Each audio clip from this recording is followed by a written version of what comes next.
live in Silicon Valley, Liberia, and today I'll be showing you how to use your tablet or your phone as a remote control.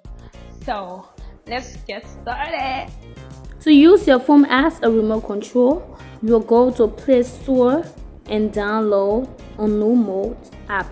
You can use your Apple phone, you can go to App Store, but once you use your Android, you can go to Play Store. So I'm searching a new mode app. Now I will click on Universal TV remote control. Once my app is downloaded, I will connect my smartphone and my smart TV on the same network. So now my smartphone is connected. I will connect my smart TV. My smart TV is connected to on the same network. Then once you open the app, you'll see the name of your TV. Then your phone will send a code to your TV. You'll put in the code that's on your TV into your tablet.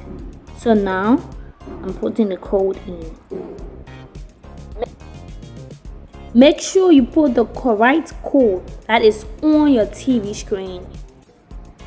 Okay, now you can use your phone as a remote control. Now you can watch movies, you can lower your volume, you can have fun with your TV. Thanks for watching, guys. Please don't forget to like, follow, and subscribe.